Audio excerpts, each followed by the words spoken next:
വെള്ളിയാമറ്റം പഞ്ചായത്തിലെ വാർഷിക ബജറ്റ് അവതരിപ്പിച്ചു. വൈസ് പ്രസിഡന്റ് ഷേർലി ജോസ് കുട്ടിയാണ് ബജറ്റ് അവതരിപ്പിച്ചത്.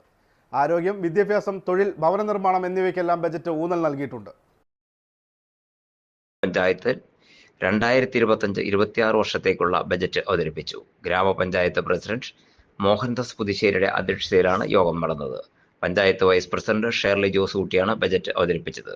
1,54,621 രൂപ ആകെ വരവും 1,50,76,290 രൂപ ചെലവും 32,64,381 രൂപ നീക്കിയിരിപ്പുമുള്ള ബജറ്റാണ് വൈസ് പ്രസിഡന്റ് അവതരിപ്പിച്ചത്. ലോകബാങ്ക്, NHM, NAM എന്നിവയുടെ ഫണ്ട് കൂടി ഉൾപ്പെടുത്തണമെന്ന അംഗങ്ങളുടെ നിർദ്ദേശം കമ്മിറ്റി അംഗീകരിച്ചു.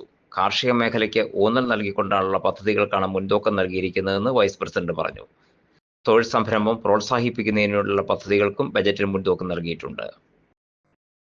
പട്ടികവർഗ്ഗക്കാർ ഏറെയുള്ള പ്രദേശമായതുകൊണ്ട് ജനറൽ വിഭാഗത്തിൽപ്പെട്ട ആളുകളുടെ ഭവന നിർമ്മാണം ലക്ഷ്യം വെച്ച് PMAY പദ്ധതിക്ക് അധിക തുക വകയിരുത്തിയിട്ടുണ്ടെന്നും വൈസ് പ്രസിഡന്റ് വ്യക്തമാക്കി. അടിസ്ഥാന വിദ്യാഭ്യാസത്തിന് ഊന്നൽ നൽകുന്നതിന് മുഴുവൻ അങ്കണവാടികളുടെയും പൂർത്തീകരണവും നിലവിലുള്ളതിന്റെ മെയിൻ്റനൻസും പദ്ധതി ലക്ഷ്യമിട്ടിട്ടുണ്ട്. ഒപ്പം തന്നെ ആരോഗ്യ മേഖലയ്ക്ക് പുതിയ ഉണർവ് നൽകുന്നതിന് വേണ്ടി പന്നിമറ്റത്ത് 55 ലക്ഷം രൂപയുടെ സബ് സെന്റർ നിർമ്മാണത്തിനും ബജറ്റ് തുക വകയിരുത്തിയിട്ടുണ്ട്. ആയുർവേദ ആശുപത്രിയുടെ നിർമ്മാണത്തിനായി NAM-ൽ നിന്ന് 30 ലക്ഷം രൂപ ആരോഗ്യ മേഖലയ്ക്ക് വേണ്ടി വകയിരുത്തിയതായും വൈസ് പ്രസിഡന്റ് പറഞ്ഞു.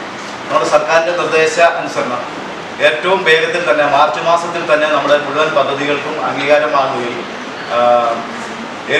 ഏപ്രിൽ ആദ്യ വാരത്തോടുകൂടി പദ്ധതികളെയൊക്കെ വെച്ച് ചെയ്ത് വാങ്ങി നമ്മൾ തയ്യാറാക്കിയിട്ടുള്ള പദ്ധതികളിൽ പരമാവധി നമുക്ക് പൂർത്തീകരിച്ച് കേന്ദ്ര വിഹിതവും ബ്ലോക്ക് ജില്ലാ വിഹിതവും ഗുണഭോക്തൃ വിഹിതവും തുടങ്ങി സമാഹരിക്കുവാൻ കഴിയുന്ന പരമാവധി വിഹിതങ്ങൾ സംയോജിപ്പിച്ച് വിഭവ ലഭ്യതാ പരിമിതി മറികടക്കാൻ ബജറ്റിൽ ശ്രദ്ധിച്ചിട്ടുണ്ട്. ഗ്രാമപഞ്ചായത്തിൻ്റെ ധനകാര്യ പരിപാലനത്തിൻ്റെ നെടുന്തൂണാണ് ബജറ്റ്. ലോക ബാങ്കിന് 1,40,78,000 ആകെ തനത് വരുമാനം. കൃഷി ഓഫീസ് 50,000. നമ്മൾ ഈ സാമ്പത്തിക വർഷം കൊണ്ട് തന്നെ അവസാനിപ്പിക്കണം എന്ന് പറഞ്ഞാണ് ബഡ്ജറ്റ് അവസാനിപ്പിച്ചിരിക്കുന്നത്. നമ്മുടെ ഈ കാലാവധി ഉള്ളിൽ മാർച്ച് 31 കണക്കില്ല. സാധാരണ നമ്മുടെ നിയമസഭയിലൊക്കെ ബഡ്ജറ്റ് അവതരിപ്പിക്കാൻ നമുക്ക് കേൾക്കാറുണ്ട്. ഇന്ന പാലത്തിന് ഇത്ര രൂപ അനുവദിച്ചിരിക്കുന്നു, അല്ലെങ്കിൽ ഇന്ന റോഡിന് ഇത്ര രൂപ അനുവദിക്കുന്നു, അതിൻ്റെ ഫണ്ട് നമുക്ക് കിട്ടാൻ സാധ്യതയുണ്ട് എന്ന രീതിയിൽ ഒരു അവതരണം ഈ ബഡ്ജറ്റിൽ കണ്ടിട്ടില്ല. തവണ വന്നേക്കുന്നതിന് ശ്രദ്ധിച്ചിട്ടുണ്ടാവും. 38 ലക്ഷം രൂപയാണ്. നമുക്ക് ആ തുക വരുമെന്ന് കണ്ടുകൊണ്ടാണ് നമ്മൾ പദ്ധതി തയ്യാറാക്കിയിട്ടുള്ളത്, ഈ ബഡ്ജറ്റ് എടുത്തുള്ളത്. അതുകൊണ്ട് തന്നെയാണ് അത്തരം കാര്യങ്ങളിലേക്ക് ഡീറ്റെയിലായി കിടക്കാത്ത ഇനിയും തുക മാറും എന്ന് തന്നെയാണ്